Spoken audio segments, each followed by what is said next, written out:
Holy cow, fast-moving show here. Final half hour on this Monday morning. Our thanks to Jeff Kolpak for giving us a few. We've reached that time of the year. We got football training camps going. The Vikes are going.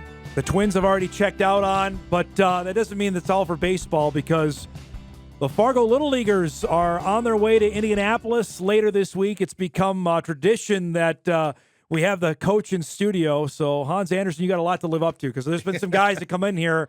You know, Gigstad's in here all the time talking about how much he knows about baseball. Yeah. He'll let you know it. So exactly right. So you got to live up to it. Who's the coach, not only of the Fargo Little Leaguers, but also at Fargo Davies. I was wondering this. Are you the only coach that Davies baseball's had? I can't. Yeah. That's what I thought I was going to say that. Yeah. I don't mean to date you, man, but I remember interviewing you when you got the job. Gigstad and I used to talk because he still coaches with us, and we were the young ones way back, and now we're the old guys, yeah, right? So it's been a while, yeah. I was thinking that when I was texting him, like, gosh, I think Davies, he's the only coach that Davies has ever had in those early days. I mean, I've talked with a bunch of other coaches, Manson about this all the time, about the early days of, and with the late, great Jason Thiel, just about what football was. Tell people what the early days of Davies baseball was like before you guys even had a field. Yeah, it was different. I mean, we broke off from South, and we started with the C team, so I was the C team coach, and then we built the JV, and then, that first year we were over at Teamsters. Yeah, I was trying to think. Yeah, you were everywhere. We were trying to figure out how to do that and run a program on the move. And I mean, I was hauling my grill in the back of my pickup, and I remember looking out one day, and it was a bad grill, and I couldn't see my shortstop because of the smoke from the grill. And we're like, this isn't good. And so, things have gotten a lot better, and we're always still trying to improve. But, it was interesting. Those early days, you just look back, right? You look back on now and, shake your head like, wow, how did we do that? But, and we hit the ground running, and it was nice. Those kids, they built that program right away for us. And I remember, what was it the second year you made? I remember first year you made state. First year we made it, and we lost 1-0 in the first. I mean, I can tell you that whole state tournament and gigs, like, how do you remember all that? Like, that's the one that was that in Wapaton? I can't remember where it was. It was at Jack Brown. Okay, so in Jamestown. Yeah, okay. St. Mary's beat us 1-0 in 13 innings. And then we were all ready to play South. That was the year they won it, and we were ready to play our buddies and everything in the semifinal if we made it. And we're like, we already got our plan made up what we're going to do, so it was fun. You've had some dynamite players obviously come through your program. How much is that established that Davies is always going to be in the mix, that we're going to – baseball is a big deal at Fargo Davies. Yeah, it's we've been blessed with great players, and they worked their tail off, and they've set the standard right away. And then even we had to rebuild for a couple of years there with numbers and whatnot. But the last couple of years, those kids, they stuck it out, and some kids came back, and they've done a great job, and it's nice to see. And now we got the freshman and sophomore group that's going to help kind of reboot, and we just don't have a lot of fall off usually. I got to give you a little shout out on a hard time that you were dabbling down in the SEC this winter because Cole Hage was on the show. I want to say right before the NCAA tournament started. You were down there, and I believe Grant went as well, right? Did Gibbs take it down there? No, he couldn't make it. It was prom for his senior daughter, so he couldn't Can't come. get out of that. No, it was me and Coach Sober. Okay. So, we describe that of seeing a guy you coached now playing in the top level of collegiate baseball. That was awesome because, it was him and Drew. There was Texas and Kentucky. So we're like, we got to go visit the two of them. And so, we went and talked to both of them and hang out a little bit and catch up and just hearing about their experiences and everything they're doing. And, it's awesome to see that growth, and especially with Cole because Drew's still going through his journey. But from where Cole was, I mean, we always joke about he was this freshman we called up 2 weeks in the senior or his freshman year, sitting into the orange little parka in the middle of the dugout and down in Wapaton. And then we're like, we're putting you in the 4-hole today. And he's hitting doubles off the wall down in Wapaton. And we're like, holy crap. Yeah. But there he is just sitting in the corner. And he's like, what do I do? And we're like, go talk with the guys. Yeah. And now here he is. And I hope he gets a shot and somebody picks him up. And he can't get a shot? I hope so. I think he deserves it. I mean, when you lead your team in so many offensive categories. In the SEC. Yes. And, and you can't ask for a better kid. Yeah. And I shouldn't even call him a kid anymore. I mean, he's a grown man. He's a dude. And Drew Rarick, obviously, I want to talk about him in a second here. He's going to transfer. He's going to go to Oklahoma. But the fact that and I haven't talked to you about this, the fact that he decided to pitch in his high school for his senior year, how big a deal was that for North Dakota baseball? That was awesome. Because you had scouts coming to the games. I mean, I'm not going to lie. Personally, it was awesome to watch. No doubt, right? But it was huge because it brought the spotlight to these kids. And we all know there's been great baseball players in this state. And we say it all the time, geography works against these kids. and he went out and did his due diligence of what he had to do to get seen and everything.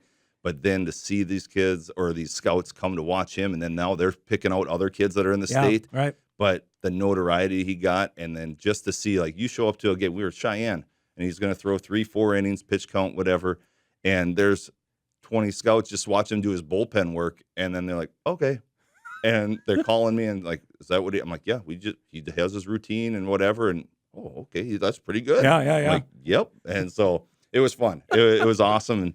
And he was great too. I mean, he took it like a pro, and, and things didn't work out for us at the end, but he pitched awesome. But what he did for that team and for those other kids and younger kids to be like, that's how we hold ourselves. Well, we look at now, like Kason Burkhart from Horace is blowing up. I mean, I know that's a guy that you have to somehow get out and sometimes you have to face. But that is the next line here of a guy who's a couple years away that, who knows, if he keeps progressing, we're talking big-time things out of West Fargo. Caden Nelson at South. There's a lot of good baseball players, and the sky's the limit for some of these kids. So the interesting connection for where you're here, obviously, Drew was on that first Little League team. And I'll never forget with Mike being the head coach that went to Indianapolis that was a breath away, and I still hate the rules that they only lost the one game and didn't get a chance to come back. And now it's almost a decade later, Hans, and now you're coaching the team that's going to Indianapolis, that they've been to Williamsport. You've had a front row seat to see what Fargo baseball has become. Describe from those early days, much like at Davies, to what you did here to where things are at now. Oh, yeah. That's, I mean, it was kind of a gong show, to be honest. I mean, nobody knew up from down and, okay, this is what we're doing. And now to have the facility we're at and to be able to communicate and people you can actually talk to about stuff instead of maybe a one-man show or two competing organizations. Right. Early on, and now they're all under one building and one roof. And Alex Sumner and the guys there, they do an awesome job setting things up and helping people along and getting things and opportunities for kids. And they're always trying to improve. And us baseball guys will always let them know what they can do better, But yeah, it's been awesome. And the opportunity for these kids to go out and showcase their talents. And like last year, we brought Drew in when he was in town. Yeah, he that's right. Talked to the guys a little bit and told him what it was like, because they're like, he's one of the originals. And so, and last year, Landon Meyer came when we were doing some pitch contests, and he was working and they're giving back, working at the fields, helping out and stuff. Awesome. And he's like, oh, I'll give you $5 and throw 3 baseballs for you. And they're like, oh, he throws hard. And like, yep, he does. So it's fun, and the kids enjoy that stuff. Being coach, what are the responsibilities, especially like this week? Line up travel, you get on the bus, you're heading. ESPN's going to want to talk to you guys. What's this week like for you? Got a couple practices. One's going on right now, so I'll head over there as soon as we're done. And then practice tomorrow. We jump on the bus Wednesday, show up Thursday. We have check-in and opening ceremonies, and we play 9 a.m. Central Time on Friday. You're first out of the chute on Friday, huh? So it'll be fun. Like last year, we ended up being the late game because of weather, so we played under the lights. So that was a cool experience. Neat. And now we're the early game, and we're like, all right, good. We'll play. Hopefully win, and then get to sit back and watch everything and watch all the good baseball and stuff. So, but yeah, it's busy, and the parents have been great. They're setting bus up, and the kids and them have been raising money to pay for some stuff, and yeah, it's been a great experience. We were visiting off air that the amount of siblings that are on this roster is impressive for guys that either went to Williamsport a couple years ago, have been on previous teams, that now there's a lineage going with Fargo Little League. Yeah, they've experienced it as a younger brother, and now they're like, hey, I want to do it. And they want to be part of this tradition in a sense. So they've seen it, they want to be part of it, and they want to make their own story. The fact you get the Minnesota champs right off the bat. you do scouting on this? You know anything about the teams you're going to be playing? I know we're playing Centennial Lakes. I don't know a ton about them. You can only pick up so much from looking at things.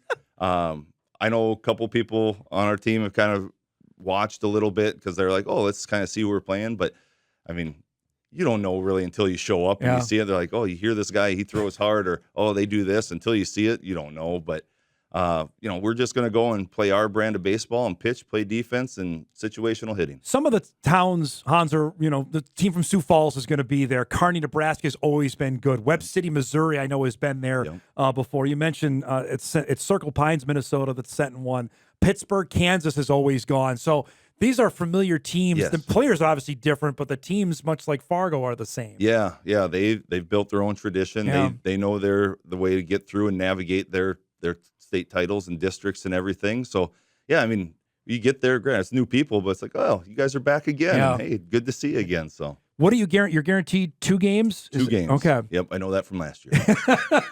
How much is it to think, okay, it was 2 and done. We want to, I know Grant, when he did it, like, hey, we want to go as far as we can. Let's push this as long as we can do it. For sure. Yeah, I mean, last year, we didn't get the outcome we wanted, but still a great experience. Yeah, great experience. The kids still talk about my youngest son, who's on this team too. Last year, we're like, hey, you want to buy a T-shirt as a memory, whatever? He goes, no, I'm buying one next year. I'm like, whoa, let's pump the brakes here. I was like, I love the confidence, but nothing's guaranteed. Yep. So, but yeah, it's just we don't want to go down there and go into. I want to be competitive, and we want to put on a good show. And wins. If we play the way we're supposed to play, we'll get some wins. How much did the World Series trip change the stigma around North Dakota baseball in your mind? That you've been in it a long time, and now to go there, that's a different. There's a different connotation now, isn't there? The excitement for baseball. I mean, it put Fargo on the map. And then, not to mention, you got our Legion teams that have made unbelievable regionals and World Series.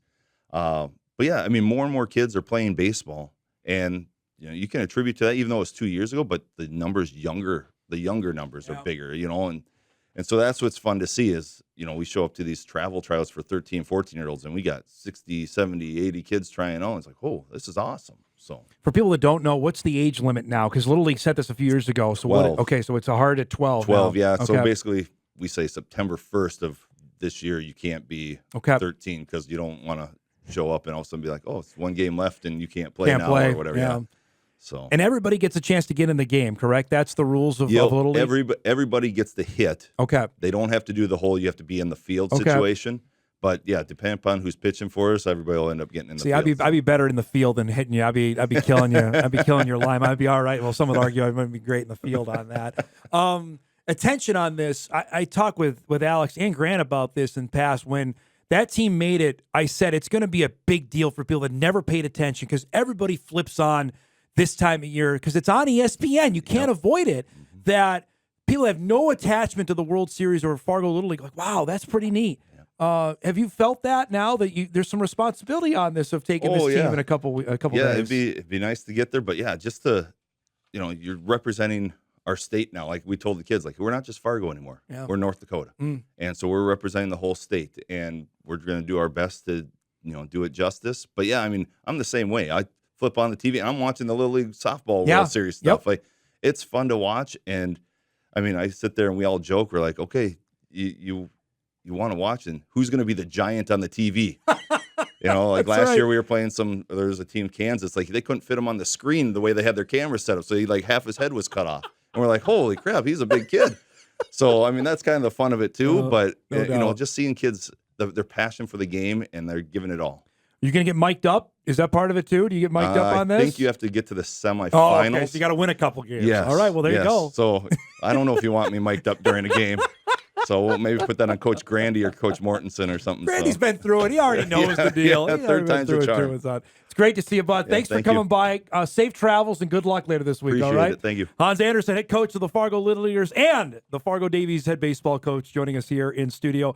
Fargo plays the team from Minnesota, 9 a.m. ESPN Plus on Friday morning. We'll take our final break. We come back. We'll wrap things up and get you ready for a busy Sports Monday. Hot Mike will wrap right after this.